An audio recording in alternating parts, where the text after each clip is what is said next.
क्या आप या आपके परिवार में कोई अमेरिका में ग्रीन कार्ड होल्डर है? अगर हाँ तो ये खबर आपके लिए बहुत ज्यादा इंपॉर्टेंट हो सकती है। हेलो एंड वेलकम, मैं हूं आपके साथ प्रेरणा कौशिक और आप देख रहे हैं NBT international. Donald Trump administration की सख्त इमिग्रेशन पॉलिसीज के चलते अब ग्रीन कार्ड होल्डर्स भी टेंशन में आ गए हैं। खास तौर पर वो लोग जो कि इंडिया या किसी और देश में ट्रैवल करने के बारे में सोच रहे हैं। पहले ग्रीन कार्ड होने का मतलब था कि आप बिना डर के बाहर जा सकते हैं और वापस आ सकते हैं, लेकिन अब ऐसा नहीं रहा। अब एयरपोर्ट और बॉर्डर्स पर ग्रीन कार्ड वालों से भी कड़ी पूछताछ हो रही है। कई बार तो लोगों को डिटेन कर लिया जाता है और उनसे उनके ग्रीन कार्ड छोड़ने को भी कहा जाता है। तो ऐसे में ग्रीन कार्ड यानी परमानेंट रेजिडेंट कार्ड, इससे आपको अमेरिका में रहने और काम करने का कानूनी राइट दिया जाता है। आप सोशल सिक्योरिटी, मेडिकेयर और कई सरकारी फायदे ले सकते हैं। 5 साल के बाद आप सिटीजनशिप के लिए अप्लाई भी कर सकते हैं।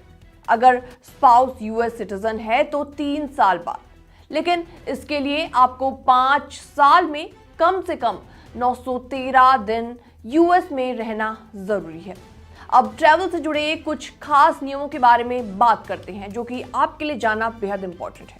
अगर आप 6 महीने से ज्यादा बाहर रहते हैं तो सीबीपी यानी कि कस्टम्स एंड बॉर्डर प्रोटेक्शन वाले आपसे पूछताछ कर सकते हैं कि क्या आप सच में अमेरिका को अपना घर मानते हैं या फिर नहीं।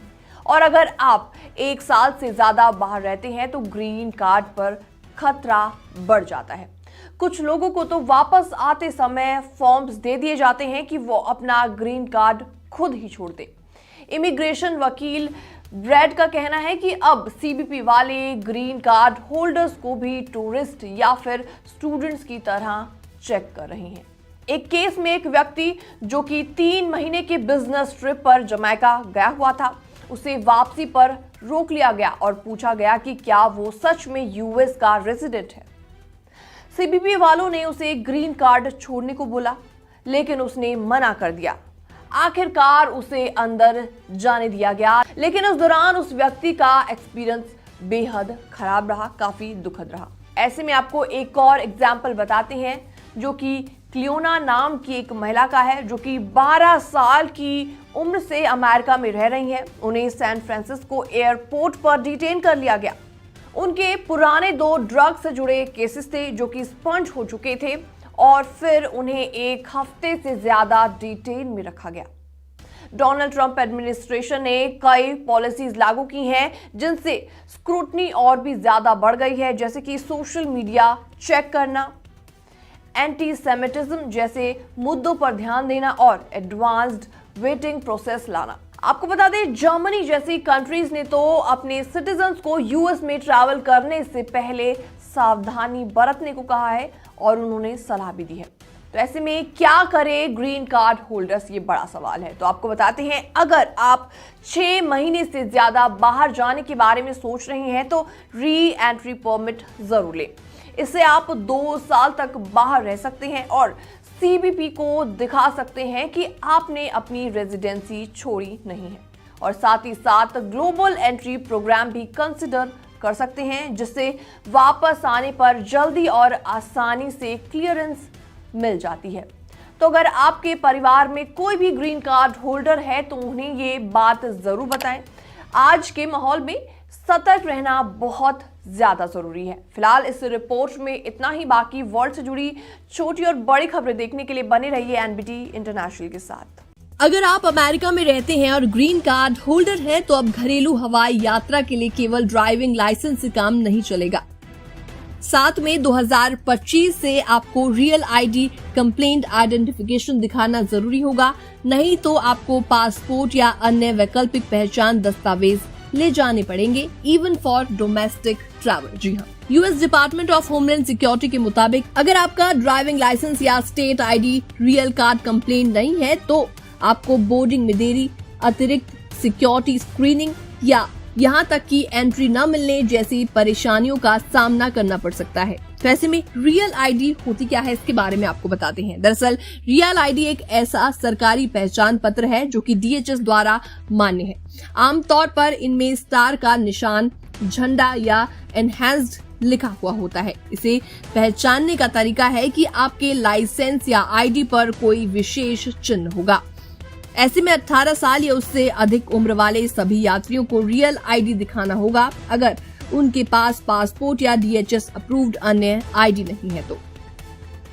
उसके अलावा वैकल्पिक आईडी जो TSA द्वारा मान्य है वो है वैध US passport, permanent resident card यानी green card, global entry, Nexus, Sentri, FAST जैसे trusted travel cards, USCIS employment authorisation card जो कि होता है फॉर्म I-766। इसके अलावा फॉरेन गवर्नमेंट इशूड पासपोर्ट, इसके अलावा Canadian provincial driving licence, veteran health ID card.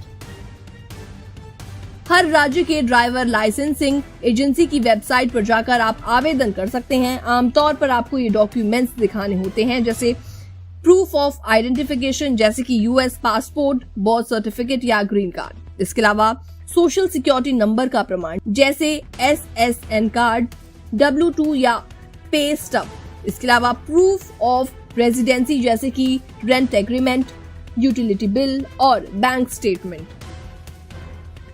अपने स्टेट की वेबसाइट पर पहले से चेक करें कि कौन कौन से डॉक्यूमेंट्स मान्य हैं ताकि अपॉइंटमेंट में कोई भी दिक्कत आपको ना झेलनी पड़े। इसके अलावा अमेरिका में इस समय लगभग 12.8 मिलियन ग्रीन कार्ड होल्डर्स हैं जिनमें से 2 मिलियन से ज्यादा भारतीय मूल के हैं। इन सभी को 7 मई के बाद से रियल आईडी या पासपोर्ट साथ रखना जरूरी है जब वो घरेलू फ्लाइट्स लें। इसके अलावा क्या स्टूडेंट्स और टूरिस्ट को रियल आईडी की जरूरत है? तो इसका जवाब है नहीं। दरअसल DHS के अनुसार अंतर्राष्ट्रीय स्टूडेंट्स और टूरिस्ट के लिए उनका विदेशी पासपोर्ट और वैध वीजा यानी I-94 रिकॉर्ड पर्याप्त है। हाल ही की रिपोर्ट्स में बताया गया है कि कुछ ग्रीन कार्ड होल्डर्स में डर है कि छोटी सी गलती जैसे लंबे समय तक अमेरिका से बाहर रहना या कोई कानूनी उल्लंघन उनकी परमानेंट रेजिडेंसी को खतरे में डाल सकता है। इसके अलावा ग्रीन कार्ड होल्डर्स को मजबूत कानूनी सुरक्षा मिलती है लेकिन गंभीर अपराध या इमिग्रेशन कानून तोड़ने पर उन्हें डिपोर्ट भी किया जा सकता है। ऐसा कहना है किंग स्टब एंड कासिवा की इमिग्रेशन लॉ एक्सपर्ट का। तो देर मत कीजिए, आज ही अपने DMV वेबसाइट पर जाकर जांचें कि आपकी रियल आईडी है या फिर नहीं। फिलहाल इस रिपोर्ट में इतना ही। बाकी वर्ल्ड से जुड़ी छोटी और बड़ी खबरें देखने के लिए बने रहिए NBT इंटरनेशनल के साथ।